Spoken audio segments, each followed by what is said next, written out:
क्षमा कर दीजिए प्रभु, इस धूर्त कुटिल कपटी पापिन को क्षमा कर दीजिए। अपने हट में मैंने अनेकों पाप किए हैं और आपने मुझे अनेकों अवसर भी दिए, किंतु मैं ही आपको पहचान न सकी। अपने पुत्रों को तो खो चुकी हूँ, अब कैसे क्षमा मांगू उनसे। आप ही क्षमा कर दीजिए प्रभु, क्षमा कर दीजिए मुझे।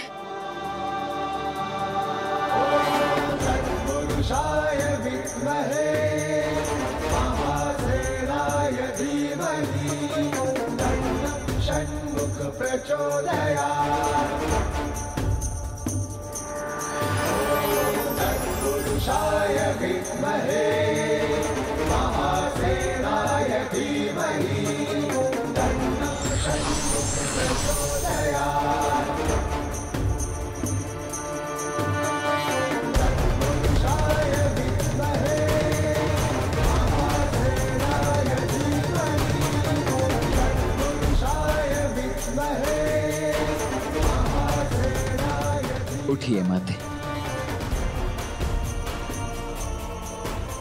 अपनी भूलों को स्वीकार कर उनका प्रायश्चित करना धर्म के मार्ग पर प्रथम पग होता है। वो मुझसे क्षमा भी पाता है और मेरी दया का पात्र भी बनता है। मैं आपको ये आशीष देता हूं कि आपके पुत्र सुरापद्मन के साथ युद्ध के मेरे ये 6 दिन संसार सदैव स्मरण रखेगा। ये प्रसंग स्कंद षष्ठी के नाम से जाना जाएगा और उसकी मृत्यु का यह दिन सुर संहारण के साथ धर्म स्थापना दिवस के नाम से भी जाना जाएगा। देवी, देखा आपने, महर्षि कश्यप का वरदान व्यर्थ नहीं हुआ। जिस प्रकार आज आपने अपने विकारों पर विजय पाई है, उसी प्रकार चंद्र पक्ष के कार्तिक के प्रथम दिन प्रथमई को जो भी 6 महीनों का व्रत आरंभ करेगा, वो अपने भीतर के सभी विकारों से मुक्ति पाएगा और परम ब्रह्म सुब्रमण्यम कार्तिकेय स्वामी की कृपा भी पाएगा।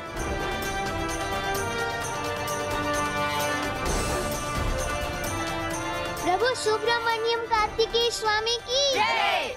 प्रभु सुब्रमण्यम कार्तिकेय स्वामी की जय। प्रभु सुब्रमण्यम कार्तिकेय स्वामी की जय।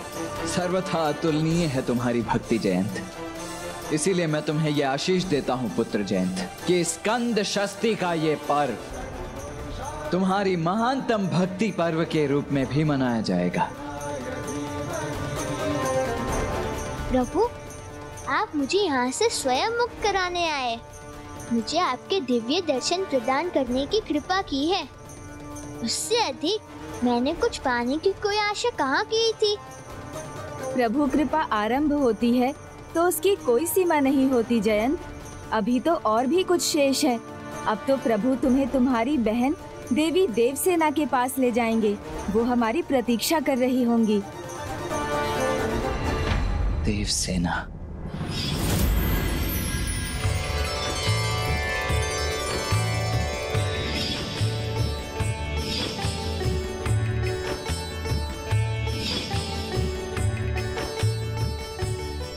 भ्राता, आपके लिए कल्पनाओं की उड़ान सत्य बनने में कितनी देर लगेगी? बस एक उड़ान भरकर वहां पहुंचना ही तो है।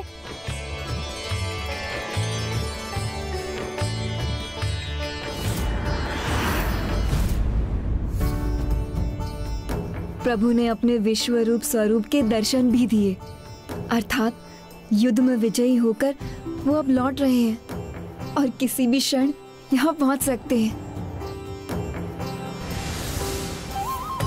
असुर संहारक देव सेनापति सुब्रमण्यम कार्तिकेय स्वामी की। असुर संहारक देव सेनापति सुब्रमण्यम कार्तिकेय स्वामी की। असुर संहारक देव सेनापति सुब्रमण्यम कार्तिकेय स्वामी की। प्रभु, युद्ध का अंत हुआ, अब आप भी चिंता का अंत कीजिए।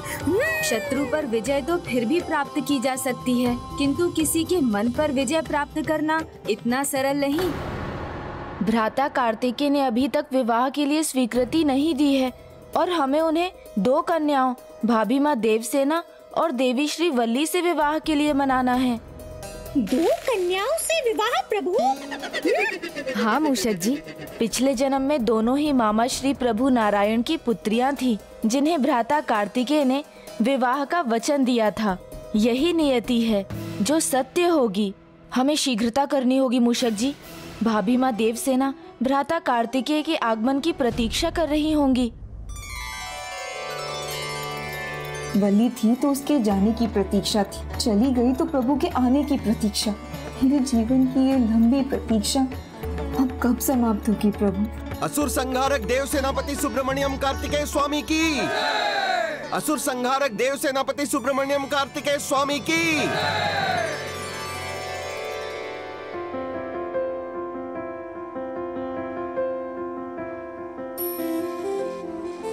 पुत्री,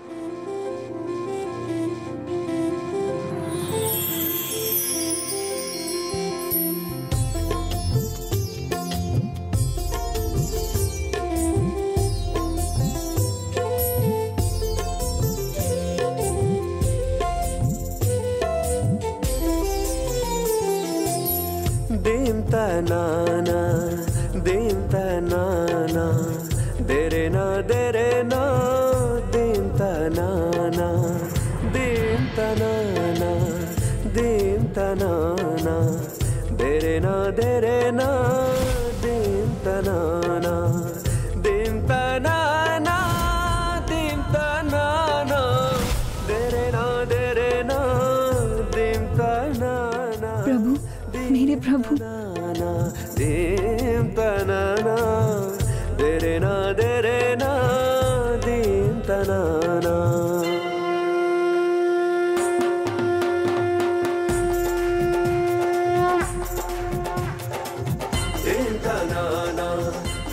कदाचित प्रभु कार्तिकेय को भाभी माँ देवसेना के साथ विवाह के लिए मनाने में अब कोई समस्या नहीं होगी। अर्थात हमारी समस्या का एक भाग तो सुलझ गया।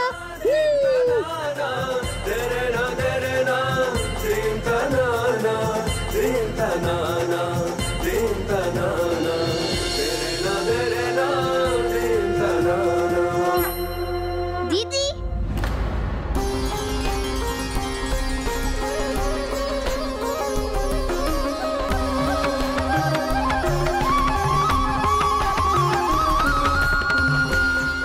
जयंत,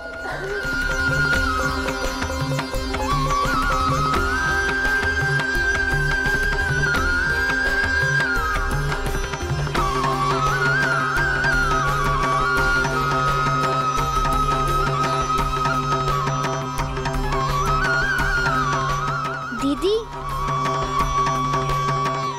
प्रभु कार्तिकेय की कृपा से मैं सुरक्षित लौट आया।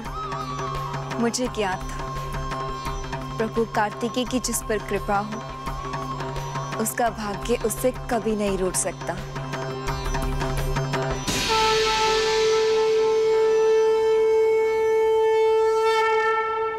और फिर तुमने भी तो अपार साहस किया है।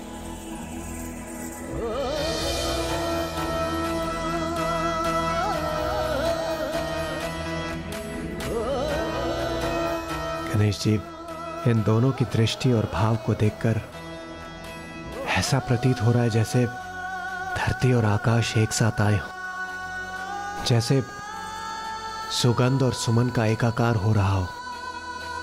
अब और विलंब उचित नहीं गणेश जी, अभी और इसी क्षण इन दोनों के इस भाव को मूर्त रूप दे दीजिए, जिससे सेनापति कुमार कार्तिकेय देवसेना को अपनी भावी पत्नी के रूप में स्वीकार कर ले। उचित शब्द उचित समय और स्थान देखकर ही कहे जाने चाहिए देवराज, तभी उनका प्रभाव होता है।